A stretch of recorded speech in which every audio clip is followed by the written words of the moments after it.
The Orville New Horizons, Season 3, Episode 2, Shadow Realms.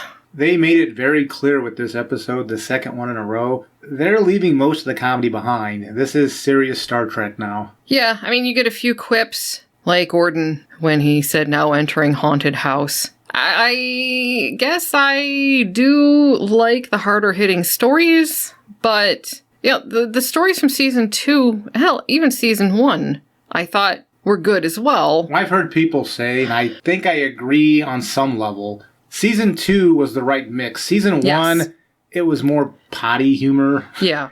And Season 2, they mixed the comedy well with the drama. Mm-hmm. And in Season 3... there's too much drama.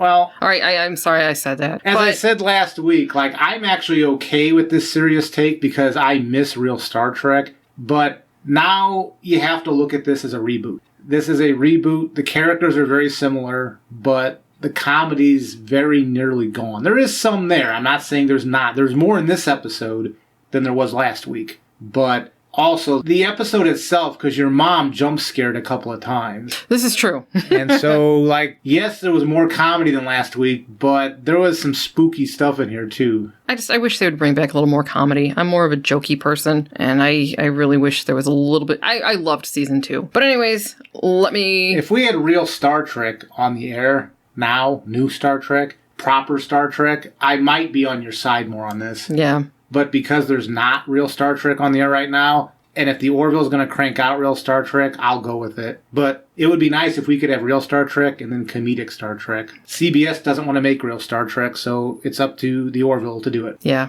But I'm one of those people who will make jokes at inappropriate times, so that's probably why I really enjoyed Seasons 1 and 2, because it was a lot like my personality. So anyway, in this particular episode, the Orville is seeking passage through Krill space to visit an unexplored area. The Krill are warning them that the Ankana, their holy book, tells them that this place is evil and that there are demons living there, and that you don't want to go there because they will basically eat your soul. So, on board the Orville is an admiral who is there to negotiate with the Krill so that they can go through their space to get to the unexplored region. And as it turns out, Admiral Christie is Dr. Finn's ex-husband. While he is on board, he is desperately trying to get Claire to, well, give him another chance. Well, at least forgive him. Yeah. Because it looks like what happened was they met when she was at university. She was his student, apparently. Yeah, and then they formed a relationship and then had like a quick marriage. But then during the marriage...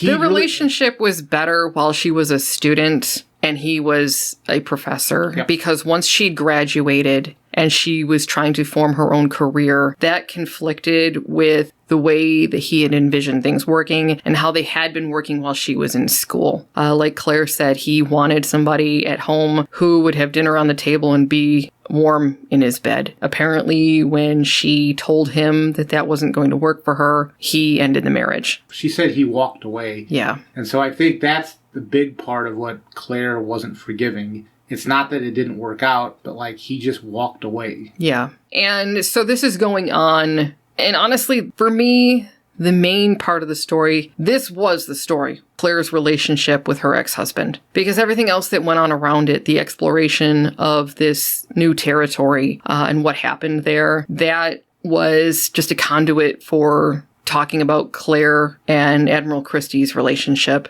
And for what it's worth noting, this is the second episode in a row that had Claire somewhat at the forefront. Yeah. Because last week with Isaac and her relationship with Isaac. She is a huge part of this show. Agreed. I'm just hoping that this is the last time we deal with a Claire-centric episode for a while. Nothing against Claire. She's a good character. But we've had two in a row. I mean, I would have spaced this one out from the first one because we really got 2 episodes in a row of Claire. Yeah. I mean, I like the development of Claire's character, but I agree with you. There are other characters on this show, and we need to start developing them as well. So maybe 2 in a row for Claire wasn't such a hot idea. Maybe they should have moved this like episode 4 or something. Yeah, I would agree with that because I want to see what's been going on with Bortus and Topa, and I know eventually we're going to get there. but I'm sick of waiting. And I want to know what's been going on with Gordon. We got a little taste of what's been going on with John Lamar and his lady friend in the previous episode, but that was about it. So, and of course, Ed and Kelly. When are we going to see where their relationship stands? Because... Well, that's what I thought was odd. There was, when you get into the synopsis, maybe I'll touch on this, but when Dr. Finn was talking to Kelly, and Dr. Finn was talking about her marriage and how it didn't work out and this and that, and Kelly didn't really respond like what they were doing for the first 2 seasons, where her and Ed, with this off and on thing after the divorce. Like, I would have thought she would have been more... I thought that conversation would have went more... There should have been more to that conversation. Been there, done that. As you know, the past 2 years have been really hard on me. But it's almost like Kelly was not the same Kelly that went through those first 2 years with Ed. Yeah, I would agree with that. Yeah, so that was disappointing. That seemed like a missed opportunity there in order to develop Kelly's character more and talk about the relationship between Ed and Kelly. They really dropped the ball on that one. Because in this episode, what happens is they go into this shadow realm area and they find a space station there. And they go into the space station, and it appears to be a biological construct. It reminded me a lot of the Wraith from Stargate Atlantis, as far as their ships go. For whatever reason, I don't understand why. Well, for one thing, why was Ed in there? Why was the Admiral in there? Why weren't they wearing suits to protect them from... Well, that was the funny part. I think there was a little joke there because they went there without any protection, without any spacesuits on, which that's an old trope on Star Trek where Kirk or Picard or somebody's beaming down and why aren't you wearing a spacesuit? Well, after this bad thing happens, when they come back again, they're finally wearing spacesuits. I think that actually was supposed to be a wink, wink, nod, nod. Hey, we should have wore these things from the get-go. I hope so, because that just felt like a big hole in the story. But anyway, the Admiral gets too close to some weird-looking thing on the wall, and it spits at him. And to make a long story short, he is infected with a bacteria that transforms him into this weird, kind of spidery-looking thing with a whole bunch of eyes and some icky-looking teeth. And he infects a bunch of other people on the crew, and it comes down to... Are they going to kill these people who have transformed or allow them to be transferred to this ship that is coming for them? That there was a homing beacon on the space station that was triggered when the crew showed up and started getting transformed. So there's a ship coming to pick up the people who've been transformed. This is how that species reproduces, apparently. Which kind of reminded me a little bit of Reavers from Firefly. Not 100%, but just... Well, there was an episode, I don't know if it was 1 episode or 2 episodes, of Bakula's Enterprise, where they dealt with, I think it was Xindi space, and there was an expanse there, and there were some stories about bad things happening. It was similar to this. So, if I'm going to be hard about what CBS is doing with borrowing stuff, I'm going to call out the Orville for doing something similar too. Yeah. So what it comes down to is, Claire has the capacity to infect these creatures with a virus that would kill them, or they give these creatures an opportunity to choose to leave peacefully on this ship that's coming. So in order to do that, Claire tries communicating with the creature that used to be her ex-husband, Admiral Christie. And the way they found him, because when you transformed, you couldn't tell what they were because it transformed your DNA, is when he was talking to Dr. Finn earlier, he kept their wedding ring and he was wearing it on his pinky when he got transformed. Yes. So they were looking for that metal. I guess it was a rare metal. Yeah, it was some sort of Selayan metal. And then that's how they were able to find him, because you couldn't tell by just looking at him, but because he had that ring still on when he transformed, that's how they figured out that was him. Mm-hmm. Yeah. So ultimately, he chooses to leave peacefully, basically telling them that eventually they're going to be back for them anyway. So that was a bit of a threat. He gave a warning, too. He said, this is just the beginning, or we're more than this, or something like that. So I think the impression there we were supposed to take away from that is there's something bigger going on here than just what this one little isolated episode. Yeah. So, we'll see what happens with that. For me, though, this episode had a couple of things in it that it made me think. For instance, I mean, I don't know, if I was transformed into one of those creatures, I'm not sure I would be like, yeah, let me go on this ship of these other creatures so I can go out and make more creatures. Yeah, I don't think so. I think I would have been like, yeah, please infect me with that virus and let me die. But that's just my opinion on that. I'm not sure. That felt weird to me. I'm not sure how much of that person was left. Remember when she was talking to... Well, exactly my point. But that's my body still that you've just stolen. I would... No. Kill me. That's my thoughts on that. But I'm very... What I guess I'm saying is I don't know if that person was there to object and ask for that. Once they got transformed, I think their personality, although still bits and pieces were still there, that wasn't that person anymore. Well, right. That's why I'm leaving a directive ahead of time saying if that happens, that's still my freaking body, even though it's been hijacked by this other species. Kill it. It's kind of like a euthanasia order. Yes, it's a DNR. Do not resuscitate. Gotcha. Do not allow some hijacking asshole to run around with my body. I'm very into bodily autonomy, and that is definitely in that category for me. So I would have been like, yeah, don't let this thing off the ship. Kill it. But that's just my opinion on that. Yeah, the other thing that I found interesting was at the end of the episode, Isaac actually goes to Claire to check on her because he knows that that's what you're supposed to do. That's what humans do, or humanoids, whatever, when one of their acquaintances, friends, whatever, has experienced something traumatic, like Claire just did, that loss. So Isaac actually went to her to check on her. I mean, Claire seems to be heading right back down that same path of forgiving Isaac and getting into a relationship with him again. And that bothered me a little bit because with her ex-husband, she wasn't willing to give him even an inch. And with Isaac, after what he did... Maybe that's why. Yeah. Because she missed her. The Admiral was trying really hard, even just to have a friendship with her again. And with Isaac and the whole Kalon thing,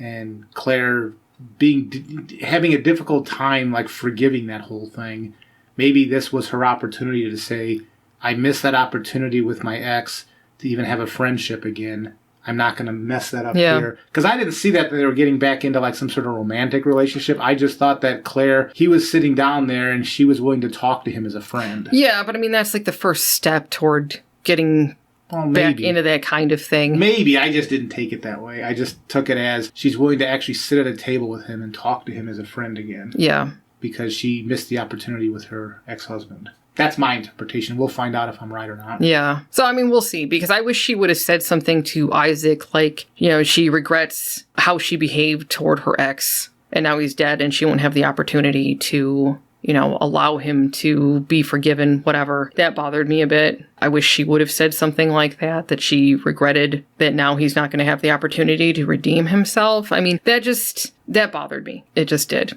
This episode itself, we talked about the personality stuff going on. This was essentially a scary zombie episode. Mm-hmm.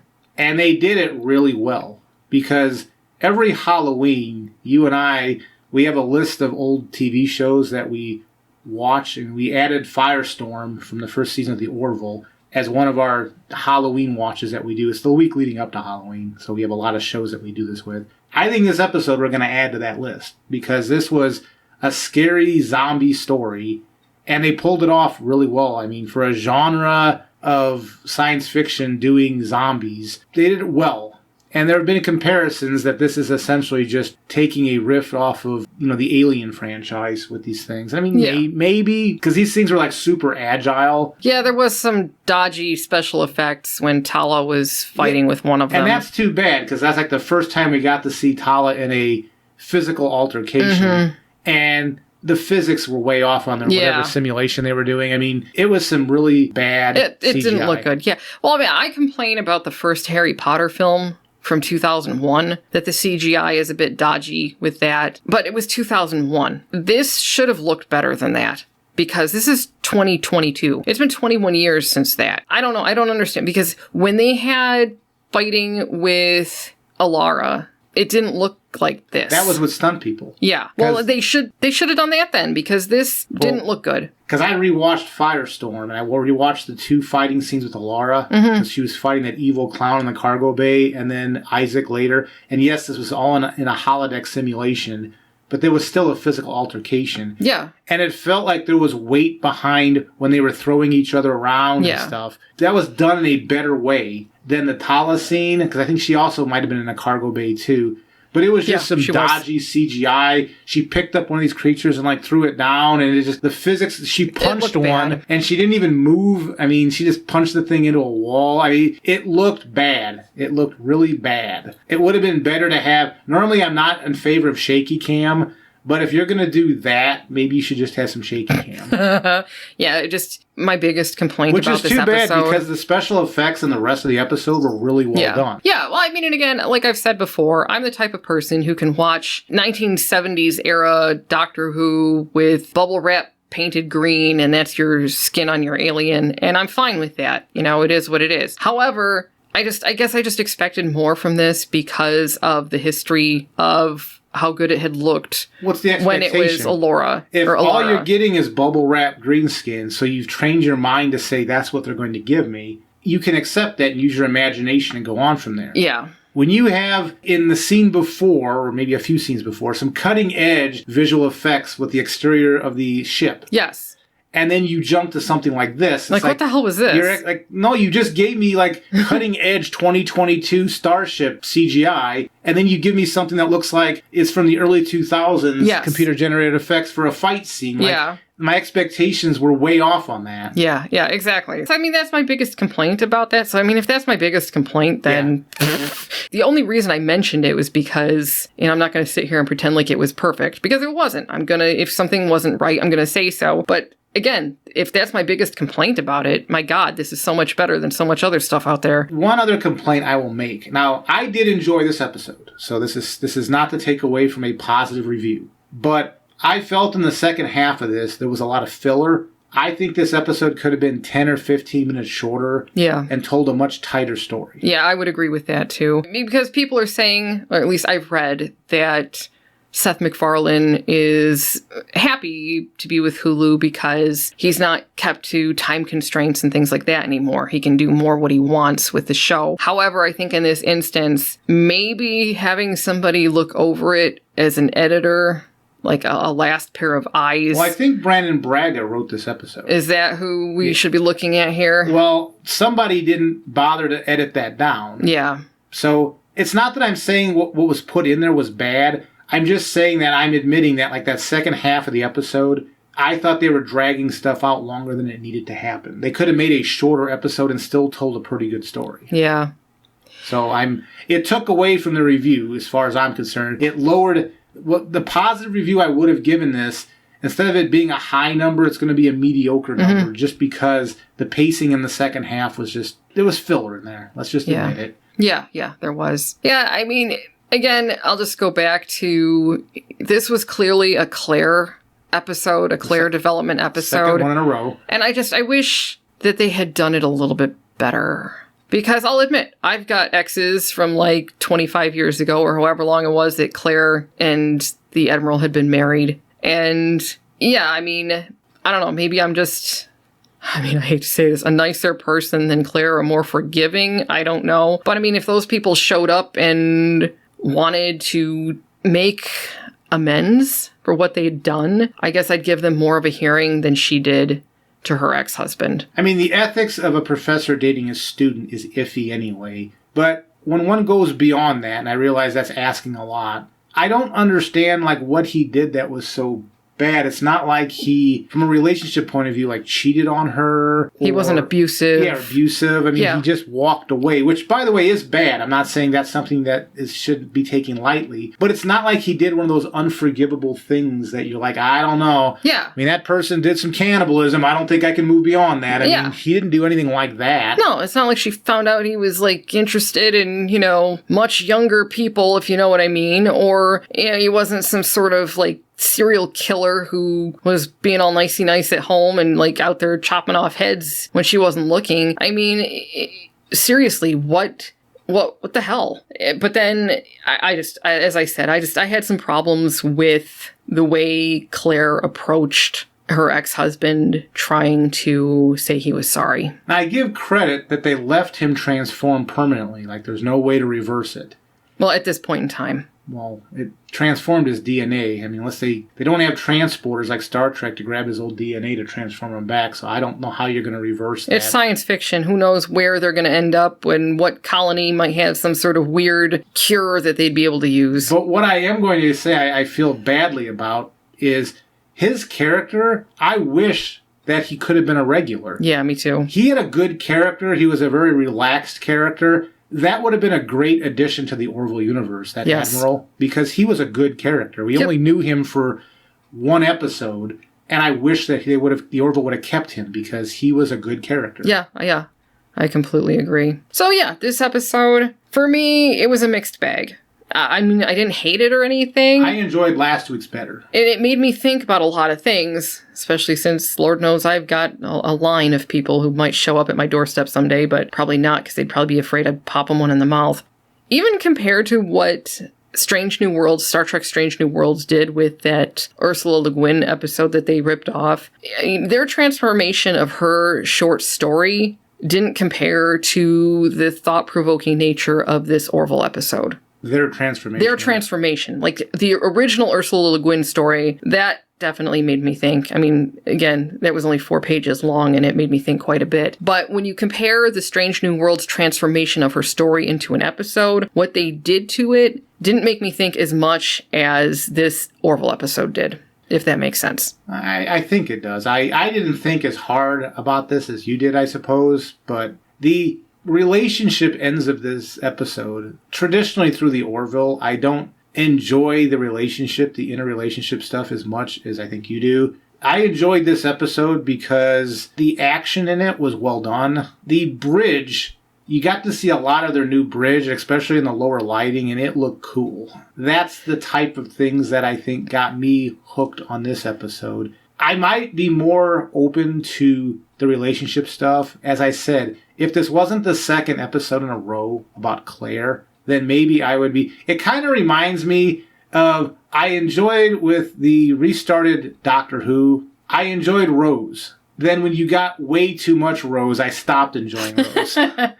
I'm hoping Claire is not this, because I do like Dr. Finn, but is this going to be the new Rose, where if everything revolves around Dr. Finn, I'm not going to like her anymore, just because there's too much. Yeah. So we'll see. I think that's why the relationship stuff didn't work so well for me, because it was the second one in a row. If they would have gapped this with a couple of episodes and then put this in there, I might have a kinder interpersonal thing to say. Well, I mean, I think the previous episode, even though it did have quite a bit to do with Claire, it was more about Isaac and Ensign Nasty Pants. Burke. Yeah, and Charlie Burke. Who was in this. Yeah, but she said a couple of dumbass things in this, so I mean, I really hope that they improve her character. But I mean, for me, this wasn't too much Claire yet, but obviously, well, we see things differently. My worry is it's going to turn into Rose 2.0. And I feel very much like we're Siskel and Ebert right now, the way that they used to argue with each other. So, I mean, I think this is the first time we have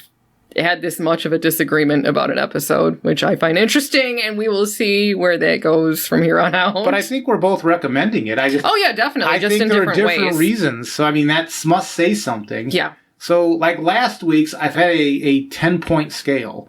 I would have given last week's like an 8 or a 9, and this week's, just because of the filler at the end, I'm probably going to knock this to a 7, maybe a 6. I'm going to say 7 to be kind, which is still pretty good. Yeah. But I liked it, I think, for different reasons than you. They did Scary pretty decently here.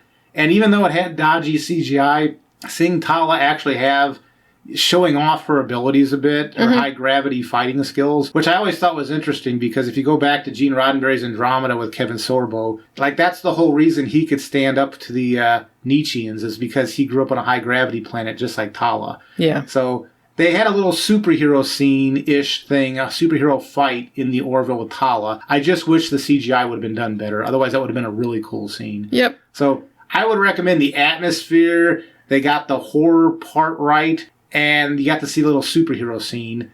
I think you're recommending it more for the interpersonal stuff. You got more background. The story and the relationships, yeah, which I guess is usually what women go for. But, you know what, though, that tells me that this is a good It's serving two audiences. It's a good couple show. And you could watch it with your kids, too. as long as they don't get scared. Yeah, I don't know if this one is, I mean, wasn't no real gore, but it was scary. I mean, there were like, your mom jumped a couple of times. Yeah, yeah. So be careful with your kids, depending on how tough your kids are, how old they are. I agree, there was no gore or anything that would be inappropriate for a child, but it was scary. So the fact that they got scary right, that tells me a comedy got scary right. Let that sink in for a little bit. Yeah. Yeah. Yeah.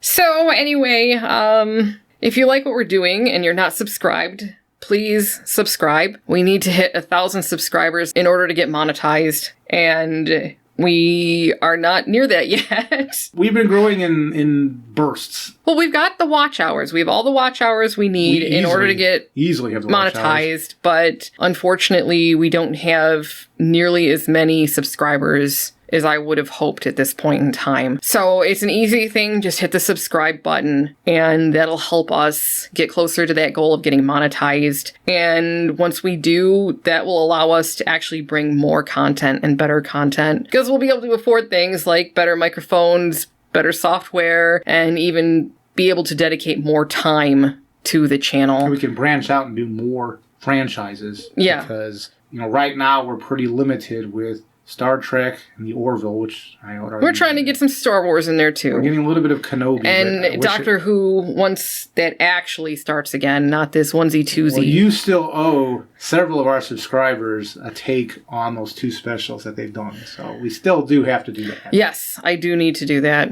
And it will come. It's just, we're still living in my mom's house, everybody. And we won't have our own place to live for about 2 more months. And rent is through the roof at the new place. And if any of you live in the United States and you are renters, you probably know exactly what I'm talking about. So it will be coming. It's just things are not easy right now. Yeah, and I mean, with a full-time job in addition to that, there's just not a lot of time that I can dedicate for this. Yeah. Outside. In order to, real world has to take precedent. Yep. So, the YouTube channel is the way to try to supplement this so that we can, this is a hobby. This is supposed to be fun time. But at the same time, we've got bills to make and the full-time job only goes so far. Yeah. So if we're going to spend recreational time doing this, we need a little bit of help. And we're not asking for anybody to give us money or anything. No, just subscribe. That's all I ask. Share the videos. That's all we're asking you to do. Yep. So anyways, I also want to hear what your thoughts were on this episode. And does anybody actually care about Claire's relationships like I do? Or are you more here for the comedy and the cool-looking spaceships? So I would love to hear your thoughts on that. Take care.